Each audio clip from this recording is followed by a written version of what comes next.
There is a kind of person who sits in a room full of noise and says almost nothing. They watch, they listen, they take in everything. And most people in that room will walk away thinking that person was shy or disinterested, or maybe just a little strange. But here's what those people don't realize. That quiet person understood every single thing happening in that room, the tension between two people across the table, the insecurity hiding behind someone's loud laughter, the unspoken agreement no one had the courage to name out loud. They saw all of it. And they chose silence not because they had nothing to say, but because they were thinking something most people in that room would never be capable of thinking. Most people will never understand this about you. But if you've ever sat quietly in a group and felt like you were watching the world from behind glass, present but somehow separate, then this video was made for you. Because what the world has been calling your weakness is actually one of the rarest psychological gifts a human mind can carry. And by the end of this, you're never going to see yourself the same way again. Let's talk about the first thing people always get wrong about quiet minds. You've probably been told, maybe your whole life, that you're too much in your head, that you need to speak up more, that you're hard to read. And somewhere along the way, you may have started to believe that the way you move through the world is a flaw that needs to be fixed. But here's what psychology actually tells us. Research from Harvard and the University of Michigan has consistently shown that introverted and highly reflective individuals process information more deeply than their more expressive counterparts. Not differently, more deeply. The neural pathways in your brain are literally longer. You are running more information through more filters, making more connections, arriving at more nuanced conclusions. While someone else fires off the first thought that comes to mind, you are 3 thoughts ahead, already questioning your own assumptions, already refining your perspective into something real. Think about the last time you were in a conversation and you held back.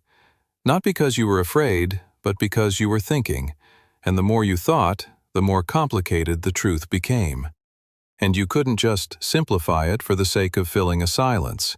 So you said nothing, and they called you quiet. But you weren't quiet. You were precise. That's not a flaw.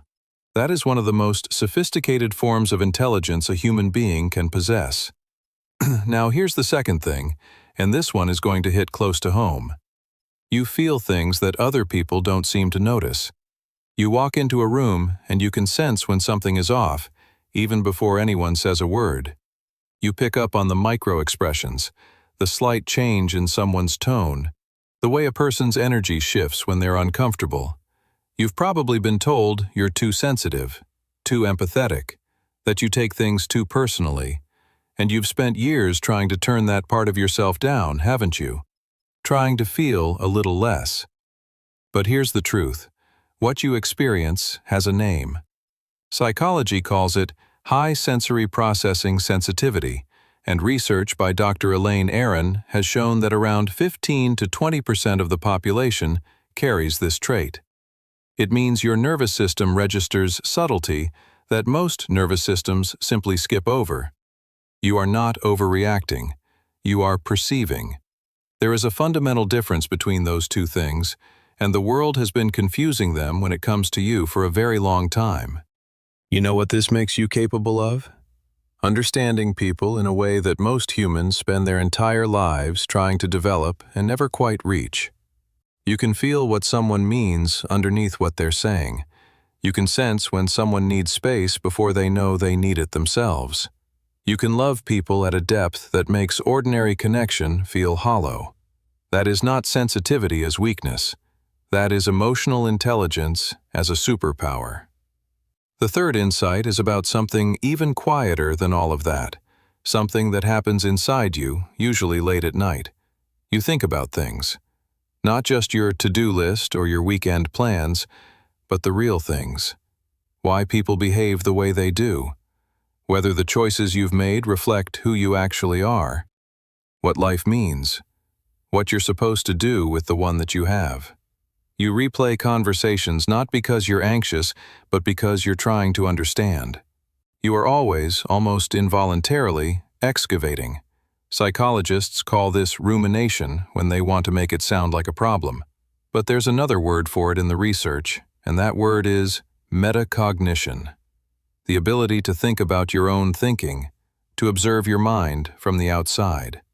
Studies in cognitive psychology have shown that people with high metacognitive awareness are better at regulating emotion, better at solving complex problems, and better at understanding others.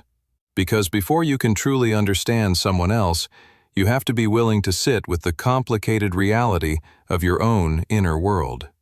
And you do that, constantly, naturally, without being asked. Other people move through life reacting. You move through life reflecting, and reflection is where wisdom is actually born. The fourth insight might be the most misunderstood of all. You don't talk just to fill space. You have a different relationship with silence than most people. When there's a lull in a conversation, other people rush to fill it. A joke, a comment about the weather, anything to avoid the discomfort of quiet. But you don't feel that urgency. Silence doesn't frighten you. It doesn't even bother you most of the time. And this confuses people. They interpret your comfort with silence as coldness or indifference or aloofness. But it's none of those things. Research in social psychology shows that people who are comfortable with silence tend to be more intentional in their communication. When you do speak, there's weight behind it. You're not filling space, you're contributing something real. And here's what's interesting.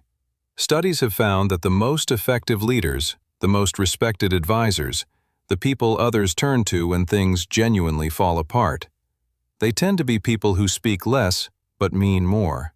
Because people can feel the difference between words that are performed and words that are true.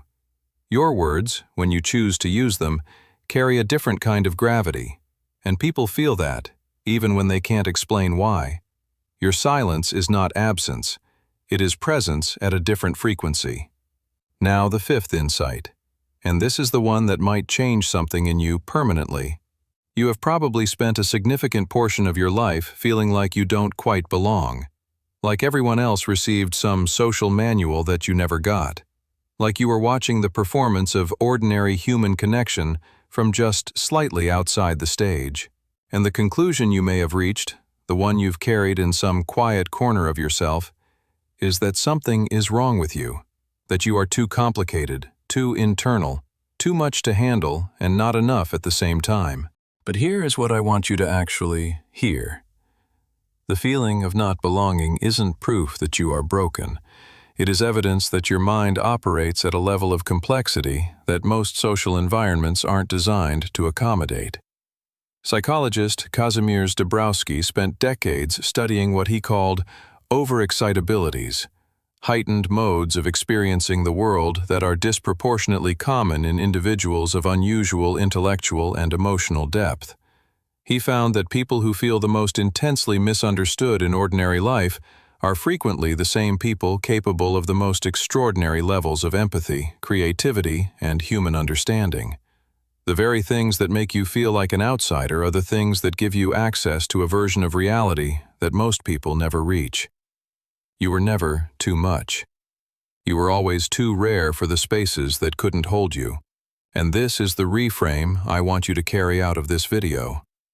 The world teaches us that power looks loud, that confidence is extroverted, that the person who speaks first, who takes up the most space, who performs the clearest certainty, that is the person to be admired and followed. But that is not what history actually shows us. The minds that changed how we understand ourselves and each other, in science, in art, in philosophy, in every form of human meaning-making, were disproportionately the minds that sat quietly in rooms and felt everything while saying very little, who observed instead of performed, who processed instead of projected, who chose depth over volume every single time. You are not a quiet person who wishes they were louder. You are a deep mind that has learned to live in a world that rewards noise. And that is not a personal failure. That is a profound act of endurance. There is a kind of strength that doesn't announce itself, that doesn't need an audience, that exists quietly and completely, in the way you sit with hard questions other people walk away from, in the way you feel the weight of things others can't even detect, in the way you return, again and again, to the difficult work of trying to understand yourself, others, the strange and painful and beautiful reality of being alive. That is you. That has always been you. And if no one in your life has ever said this clearly enough, your way of moving through the world is not something to overcome. It is something the world desperately needs more of. If this video reached something in you that you've never quite been able to put into words, that's not a coincidence. This channel exists for minds like yours, people who are done being told to take up less space and ready to understand why the space they naturally occupy is exactly where they were always meant to be. Subscribe and come back, because we are only just getting started.